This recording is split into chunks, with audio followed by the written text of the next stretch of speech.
दोस्तों आज का हमारा वीडियो का टॉपिक है कि हम अपने घर के लिए कौन सा राइट एमसीबी सिलेक्शन कैसे करते हैं। ठीक है, बहुत सारे कंडीशन में देखते हैं कि जो हमारे अप्लायंसेस लगे हुए हैं लोड पे वो जल जाते हैं, फिर भी हमारी जो एमसीबी होती है वो ट्रिप नहीं होती है।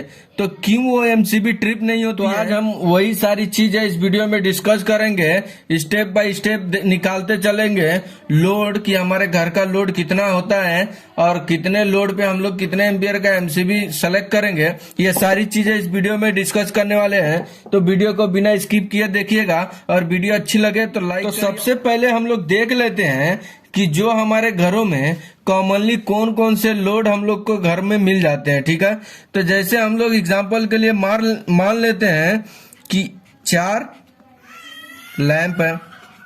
ठीक है, एक लैंप हमारा 100 वाट का है। ठीक है, ऐसे ही हमारा 4 सीलिंग फैन है। ठीक है, एक फैन हमारा 60 वाट का है। ठीक है, तो अभी समझ लेते हैं कि 1 एचपी का पानी का मोटर है, 1 एचपी का वाटर मोटर। ठीक है, 1 एचपी मतलब 746 वाट हो जाता है। ठीक है, एक हमारा आयरन है, आयरन मतलब प्रेस, ये हमारा 1500 वाट का है। एक हमारा फ्रिज है, फ्रिज हमारा 800 वाट का है। अभी सबको हम लोग एक बार जोड़ लेते हैं, टोटल हमारा घर का लोड कितना है वो जोड़ लेते हैं। ठीक है, 100 104 ये अप्रोक्स हमारी आ जाती है 3686 वाट। मतलब इससे हम लोग को पता चलता है जो हमारे इतने उपकरण हमारे घरों में लगे हुए हैं उस सब का लोड हमारा 3686 वाट है।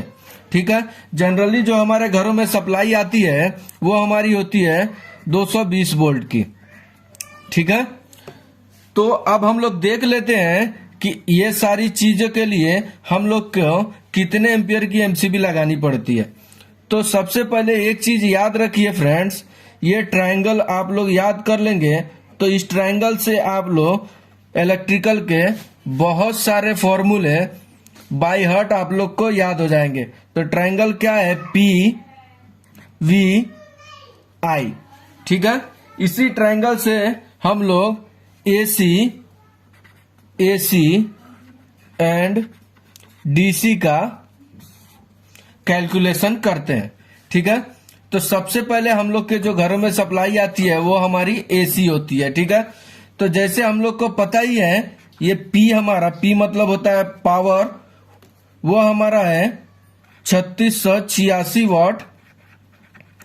ठीक है, वोल्टेज हम लोग का सिंगल फेज का है 220 वोल्ट और करंट हम लोग को पता करना है। तो इसके लिए हम लोग को कौन सा फॉर्मूला लगेगा? तो सबसे पहले आप लोग ऐसे आई को ऐसे ढक दीजिए, तो इधर एक आई लिख दीजिए, उसके बाद से आई को इधर ढक दीजिए ऐसे अपने हाथों से। तो बचता क्या है? ऊपर हमारा पी और उसके नीचे हमारा वी बचता है। तो ये हमारा पी हो गया, वी हो गया। लेकिन जब भी अगर बात हो एसी का तो उसमें क्या होता है, उसमें पावर फैक्टर भी मल्टीप्लाई होता है। ठीक है, तो जनरली हमारा जो पावर फैक्टर होता है, ये हमारा पावर फैक्टर जो होता है वो 0.9 होता है। ठीक है, तो अभी हम लोग इसको निकालते चलते हैं। तो हमारा पावर कितना है? ये हमारा पावर है 3686 वाट, वोल्टेज हमारा 220 है इंटू 0.9 है। इसको अगर हम लोग कैलकुलेट करेंगे तो ये अप्रॉक्स 18.61 एम्पियर ये हमारा मिल जाता है। तो आप देखिए कि जो हमारा 18 एम्पियर का तो कोई एमसीबी आता नहीं है।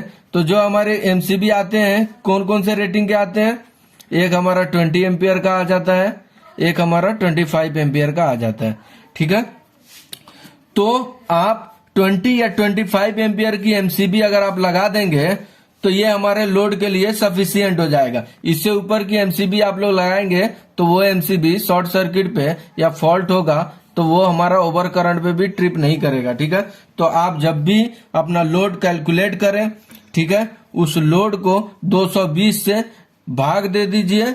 ठीक है, तो आप लोग को उसका एम्पियर मिल जाएगा कि कितना एम्पियर है, उसके हिसाब से आप लोग एमसीबी का सिलेक्शन करिए। ठीक है, वो जितना लोड आएगा उससे 2 से 5 एम्पियर के अंदर ही आप लोग सिलेक्शन करिए, ताकि हमारा जो भी उपकरण उस चीज में लगा हो वो सेफ हो। ठीक है फ्रेंड्स, तो वीडियो अच्छी लगी तो लाइक करें और चैनल पे नए हैं तो सब्सक्राइब करें। Thank you.